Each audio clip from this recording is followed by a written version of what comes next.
النهارده كده معايا تورتايه كده صغننه كده وجميله، ومقدرة بسيطة جدا، وكمان زينت كده بتزيين حلو قوي وبسيط وسهل جدا.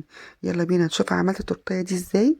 هقول لكم على مقادير السبونج. انا عملت ربع كيلو من السبونج، شوكولاته وعليه 3 بيضات، معلقه خل وفانيليا، وربع كوباية من الحنفية، وضربتهم بالمضرب الكهربائي أو في العجين، وحطيتهم في الفرن بدرجة حرارة 180. قعدوا معايا حوالي ساعة إلا ربع في الفرن، وبسيبهم هم يبردوا. وبعد كده قطعتهم على ديسكات اللي انتوا شايفينها، 4 ديسكات. تورتيه عالية جدا هتشوفوها دلوقتي لما نخلصها تزيين كمان بعد. واحنا بنحشيها عملت كوباية ونص من الكريمة، عليهم ربع كوباية من السكر. انا مش بحط، او 3 معالق يعني بالظبط. مش بحب احط سكر كتير عشان تبقى سكرها مظبوط.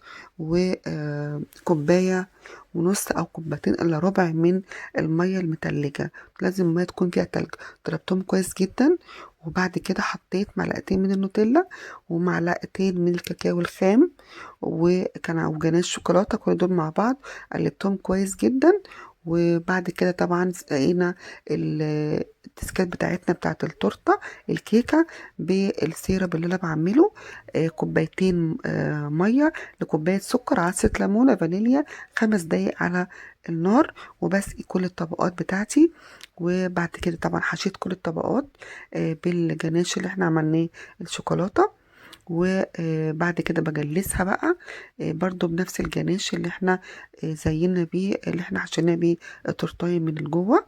بس طبعا جوه كان بعد ما بخلص الحشو الكريمة بحط جيليو شوكولاتة على في الطبقة، بين كل طبقة والتانية، تديها طعم حلو برضه.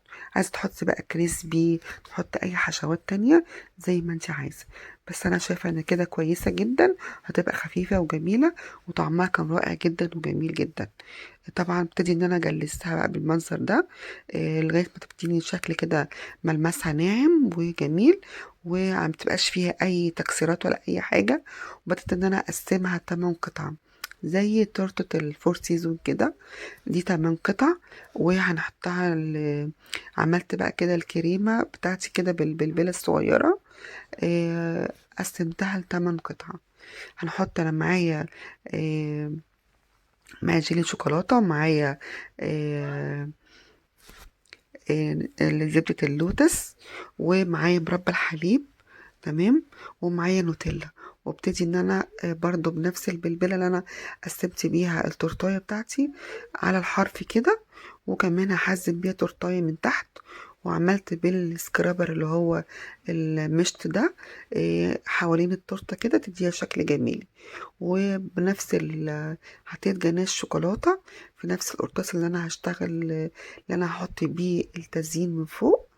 آه، عامل زي شلالات كده، حاجات بسيطة كده بسيبها، بعمل نقط كده وهي بتنزل لوحدها زي ما انتوا شايفين كده. قسمتها طبعا مثلثات كده. حطيت هنا دوت، انا بحط هنا المربى الحليب، قلبتها كويس بالمعلقة يعني عشان تبقى خفيفة شوية معايا. واللي طبعا عارفين طبعا مربى الحليب بتبقى تقيلة، فانا قلبتها شوية بالمعلقة لغاية ما حطيت بقى بالشكل ده، وحطيتها في كيس حلواني، وحطيتها كل مثلثين قصاد بعض بنفس الطعم. مربى الحليب والنوتيلا وجيلي شوكولاتة، وهنا زبدة اللوتس. كنت جايبة العلبة دي كده، بس هي كانت تقيلة شوية، كنت عايزة تتحط في بولة وتحت حمام بخار عشان تبقى خفيفة شوية، تبقى انت مش عارفة ليه تقيلة قوي كده. المهم انا اول مرة اجيبها، وكان عندي بقى قطع من الشوكولاتة في اللي هو قالب السيليكون، هحطها مع اوريو. و زبدة اللوتس، ما عندي بسكوت برضو. التزيين بقى اللي عندك اي حاجة كريسبيات حطيها تديها شكل حلو، وكمان تديها طعم كده جميل برضو لما تقطعي كل قطعة من التورتاية مع الاوريو او زبدة بسكوت اللوتس، تبقى شكلها طبعا حلو، طعمها طبعا اللي بيحب الشوكولاتة. زي ما انتوا شايفين بالشكل ده كده. خلصت معايا وما خدتش وقت، كانت زينها بسيط ومش مكلفة، وبجد عملتها بسرعة جدا. خدتش مني وقت خالص. كنت عاملة الكيك وكنت شايلاه في الفريزر وطلعتها، وخدتش وقت خالص، في ثواني. ما خدتش معايا حوالي نص ساعة، وكانت متزينة وخلصت. كنت عاملاها للبنات، فرحوا بيها قوي، وكان طعمها حلو جدا.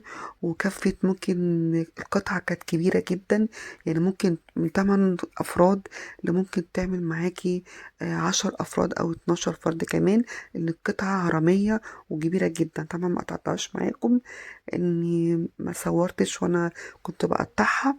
اتمنى يا رب تعجبكم. لو عجبكم متنسونيش تعملوا لايك وشير.